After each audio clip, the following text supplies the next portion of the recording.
Hello boys and girls, and welcome to our last measurement unit for this week. Now you've been working really hard to talk about measurements, comparing taller and shorter and longer. And we've also been starting to use some tools to actually measure our objects.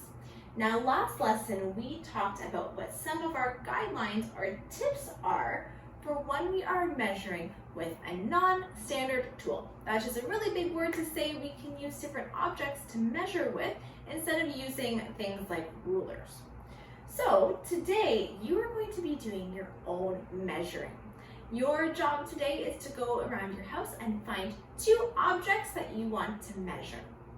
Now before you do that, you have to pick out a measuring tool to use. What are you going to use to measure your 2 chosen objects? Now, when you choose your measuring tool, you want to make sure that it's going to be something that matches up with our guidelines here. So our first one is no overlaps or gaps. Maybe I'm going to choose a tool that has a nice flat edge that I can make sure each one lines up with each other, because if it has a really bumpy end, I'm going to get gaps and overlaps no matter how hard I try.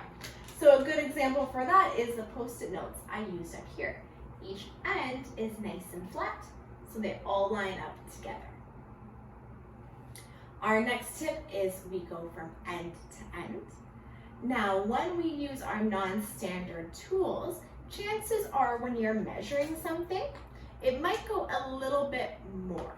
So for example, if I was using these pens to measure my objects up here, my Post-it notes went perfectly from end to end, but when I use my pens, this one is a little bit more than 1, but definitely less than 2.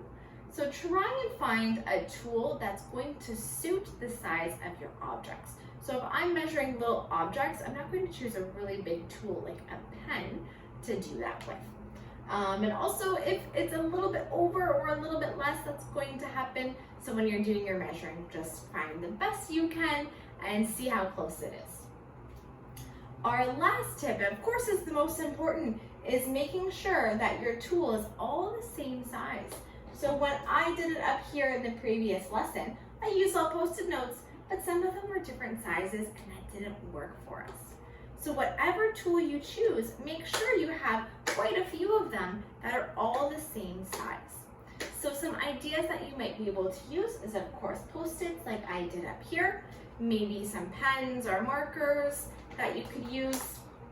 Another idea might be paper clips. They're all the same size and there's a lot of them.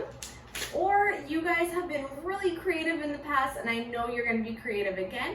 You can choose anything you want. Another one that could be creative, might make a mess, would be even some crackers. They're nice and flat edges. I can line them up end to end.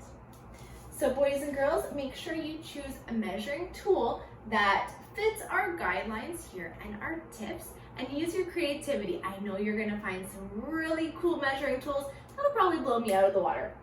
Now, when you have that measuring tool, like I said, you are going to measure 2 objects in your house. You can choose whatever you would like. Maybe it might be a picture frame. Maybe you're going to measure and see how long your kitchen table is. It's up to you. When you measure your object, take a picture of it and then upload it onto our Dropbox. So by the end of your assignment, there's going to be 2 pictures there of 2 objects that you measured. All right, boys and girls, good luck and have fun.